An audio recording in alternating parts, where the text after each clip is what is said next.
So tell us, Brent, how did you, this is my first time, people, okay? Welcome to the Avenu Workout Podcast. We are coming back for our second season. That's right. We did 4 episodes in the beginning. It was all kind of talking about Cass and Cass working out and me coaching her. And we heard from enough of you after the first season that they said, hey, the shoe needs to be on the other foot. So literally, I am in the hot seat this time around here. We're going to go through a couple episodes of me working out with you and then Cass getting to kind of do her favorite, kind of just investigation mode, ask me lots of questions and stuff. So if you can see, we've amped up these new mics, so hopefully you can hear us a little bit better. Things are going to sound a little bit better, and then hopefully the flow of the conversation will be somewhat like it was in the first season. So with that being said, it's 45 seconds of work, 15 seconds of rest. You can follow along with me, probably down this side of the screen here, most likely, maybe the other side. We'll show you exactly what you're doing. If you don't want to read that, just look at me. I'm just going to move from one thing to the next to the next. You don't have to worry about anything else outside of listening to us and then follow along with the workout. I've got 2 dumbbells here with me. I'm not gonna go manly on it all. They're 15 pounds. I'm not gonna kind of, lie to you here about it whatsoever. I've got to talk as well while we're doing this. So if you wanna go heavy, go heavy. If you wanna go lighter, go lighter. But with that being said, Cass is gonna take over it. I'm gonna start with the warm-up stuff here for us. Alrighty. So it's all you. Get going. So tell us, Brent, how did you, this is my first time, people, okay? Tell us how you made the transition to sustainable workouts. Like, you played soccer, we know that, most people know that about you. When was that time period that transitioned from kind of the long, elaborate workouts to what we're doing now as a Avenu community? Well, in the beginning, so as you said, yes, I played soccer through college. When I finished up with that, kind of fell into this little bit of a funk of like, I don't know what's next in life. I mean, the only thing that kept me fit was just playing soccer. And then all of a sudden one day that's over with, it's done. It doesn't exist anymore. So you have to basically kind of redefine what a workout might be. So myself and a friend of mine named Eric, the day after we finished up our last soccer game, my senior year, is this the guy you're in the picture with, or no, that's Corey? No, that's Corey on that one. So Eric and I, the day after we finished up our last game, we said, what are we gonna do with ourselves?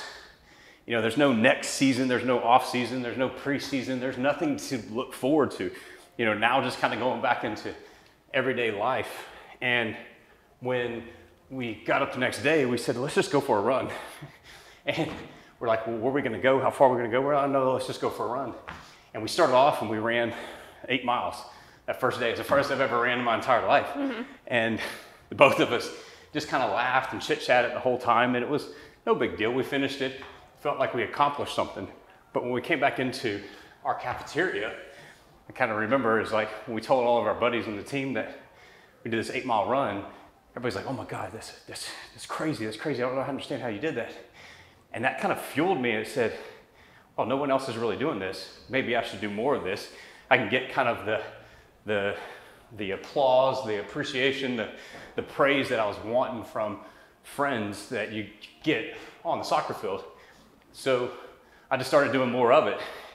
Eric didn't run with me too much more after that because it came like a dog on a bone, where I just started running more and more and more. And then like Forrest Gump, I just kept going. Signed up for a bunch of marathons, cranked through a bunch of those. 8 of them? How many did you do? Yeah, 8 of them. Like pretty quick too as well. Good wife.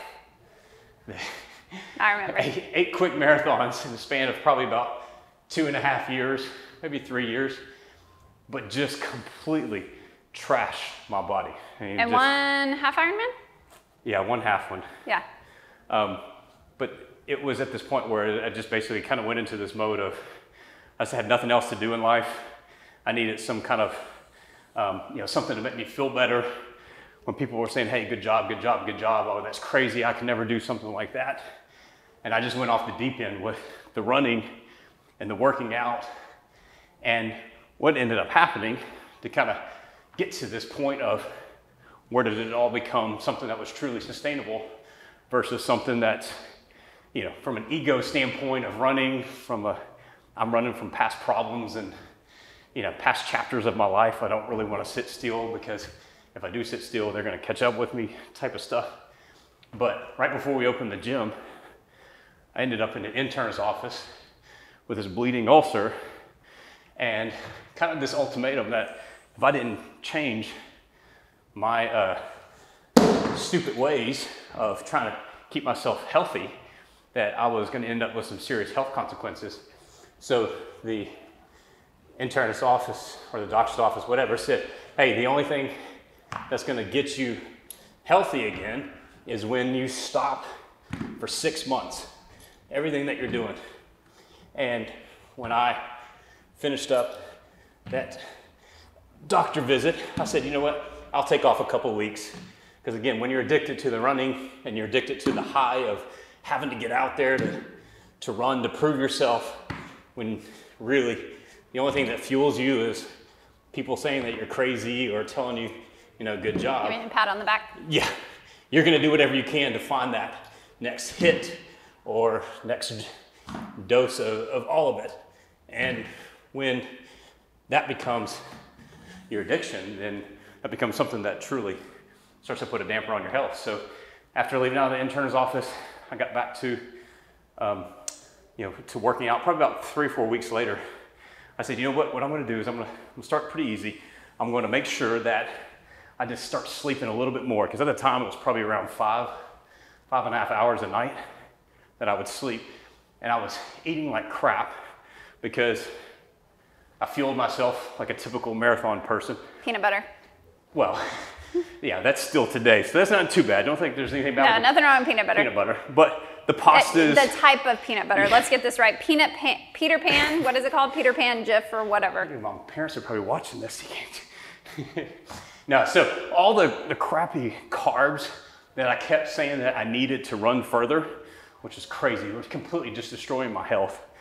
And then on top of that, when I changed the sleep, I started to change my food, and I said, you know, maybe I do really need to take this food stuff a little bit more seriously. Mm-hmm. So I started eating more vegetables. Again, remember, I'm 23, 24, 25, so my vegetables were coming out of a can, yeah. Simply warmed up on the stove or in the microwave. There was nothing fancy about them. There were no Instagram-worthy shots of my lunch or dinner plate. But I started doing it. I just started eating them more and more and more. And then lastly, when I started to get back into my workouts, I said, I'm gonna start pretty simple. I'm just gonna do 30 minutes. That's it. And then I'll work back up to the hour. I'll get back in there, start pushing myself hard all over again. And after following that for probably a good part of that 6 months, when I was supposed to be not doing anything, but just sleeping more, eating better, and then training for the 30 minutes, 5-6 days a week, I was feeling on top of the world. I've never felt so good in my life, because it was constant kind of just in get ready for sports and stuff, and constantly just wearing your body down with kind of all the taking care of injuries and trying to get back to play, pressure, all that stuff. So that got me to this point where I said, wow, if this is good enough for me at 23, 24, 25, I wonder that if I was ever open a gym, what does it look like being able to help other people that maybe kind of gone down my path of being a cardio junkie, being addicted to the high of the workout, needing that. Like some people drink to take the edge off. I work out to take the edge off. Like that's, to me, is my my little ranch water at the end of the night, so to say, is my workout first thing in the morning. He's talking about me. Yeah. So so that's it. And then over the last 14 years, Here we are, just perfecting it and making it simpler, making it easier for people to be able to follow. So that was a long one. Yeah, that was a long one. As she says, I do have a tendency to talk a little too much, so that's okay. Trying to make her job as easy as possible. Yeah, you're making my job easy. So tell us about one of the things like that has been hard to navigate in terms of getting people to buy into the 30-minute training has been when someone says, well, I go for a run for that mental release. Yeah. What do you say now to people that have that response? I feel like we're hearing it less and less often. Right. But I think especially now in this season, maybe people are needing that little, I gotta get out, I gotta mentally check out. It just does something for me. Yeah. What do you say to that? Well, I think that you would ask me this a couple of years ago, I would have been very, I spoke with a lot of conviction where I was like, no, that's not right. You're doing it for all these other reasons right now. But now kind of going through this whole COVID season, I am starting to realize that there is a huge mental outlet for all that stuff. And if you're going for a mental break to clear your head, so to say, to sort through life problems, to burn off a little stress, to any of those things, then I say go for it. Awesome. Yeah, go for that easy little run. But if you're going out there telling me that I'm going to go clear my head, but secretly you're tracking your calories, or secretly you're thinking, wow, this could be workout number 2 for the day because I lifted earlier today, then I'm going to go out for a run, that's going to burn some more calories. And that's when I'm going to say, hey, you got to check your motives, because there's something deeper, down inside that you're not really wanting to kind of fess up to. And that's where it gets really ugly. And that's when it starts to push the addiction aspect of what we're doing, to this constant chase of, is this the right thing for me to be doing? Is this the healthiest thing for me to do? Because it's not sustainable. I mean, when you're running from demons, it's they're always going to win until you stop long enough to address it. Yeah. So yeah, I would say go for it. If it is surely for burning, kind of off the steam, letting out a little bit of energy, clearing your head type of stuff. Absolutely. So what would you say in this season, if you're not doing that for yourself? I know you're working out, but what else is something that's been beneficial for you? Is it just the workout that blows off your steam? Is it something else that you have come to enjoy and love, hanging out with your wife? Well, no, in all honesty, we do have better talks now, I think. Yeah. With what we did. So back before all this stuff, Cassie and I used to walk every day before we picked up the girls. And throughout all this whole season, we didn't, look, I'm getting delirious and stuff.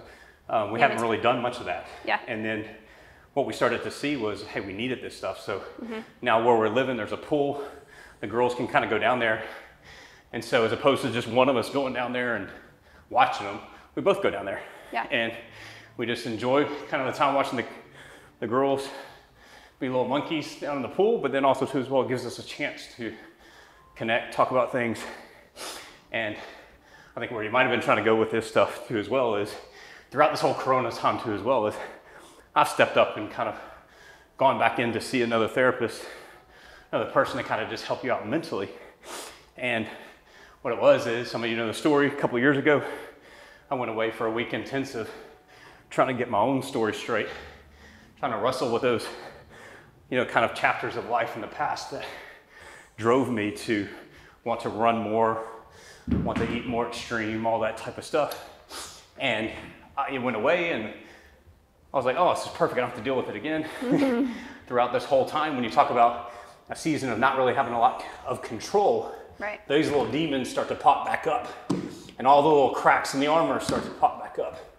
And much to, my, my benefit, you have always been the one to say, hey, you're not yourself. Hey, you really need to go talk to somebody. Hey, you're being a jerk. I think that's probably come out a few times. Which again, as I said, I'm like Mr. Rogers, so it's hard for y'all to imagine that I could be a jackass. But in those moments of listening to someone who's on the other side of me, who can really see what it's like to be me from the other side, of knowing that, I'm really screwing things up, not just for myself, but for our relationships with our girls, with work. Ooh. I just now thought about something. The move that we have in here, I can't really do because I'm sitting down on the microphone. So this is a little bit just on the fly of changing things in the moment here for us in this. So we're simply going to just walk ourselves out, walk it right on back in again. So one of the biggest benefits is going to go just connect with someone on a weekly basis, just to kind of like keep talking, keep the conversation going about, hey, there's no shame in having a few little mental problems, a few little mental breaks here and there that you're trying to work through. It's no different than someone taking a blood pressure medication, someone going to the doctor for cleaning their teeth, or the dentist, so to say. There's no problems with doing these things, but there's so much stigma built around it that it seems like, especially from a guy's perspective, that you're a weakling if this is something that you just can't sort out by yourself. So with a lot of Cassie's help, I've gone back in, had a huge kind of breakthrough. She gave me a big kind of like come to Jesus moment on Friday, where it's like you're basically being I don't even know how I could explain it. I think it was just like when you're going to go talk to someone, get some coaching, get some help. I'm of the mindset, I'm here for one reason. I need you to help me with this. Let's talk about it. Here's blah, right? So I immediately will trust that person after one session, once I've gotten a feel of them, because I'm paying you to help me. You're the professional, and I'm trusting that. So guys, you can be a little bit more like, holding your information Notice she tight. didn't say me. So guys, I'm not trying to be stereotyping here. But yeah, that's how it came up, was like, have you talked about ... And you're like, no. And I'm like, how long have you been meeting with this person? You haven't mentioned ... Yeah. So that's that. So that's a little bit into my world. Brent got into the hot seat today. I got into somewhat literally the hot seat. It's hot in here. But so the encouragement to all of you too as well is to step back and to think about, why are you doing certain things? You want to go for a run? Awesome. Bike ride? Awesome. Workout? Awesome. But if you're crushing it day in, day out, if you're trying to go as far as you possibly can go, if you're trying to outperform someone, you have to step back and say, what's really driving me? What's pushing me to that moment? Because once you get that and once you begin to understand it, you don't say you don't do it anymore. It's now all of a sudden you know when to push it and when to pull back from it also. Knowing your why we're doing things. Yep. Thanks you guys for joining us. Enjoy. See you next time. See ya.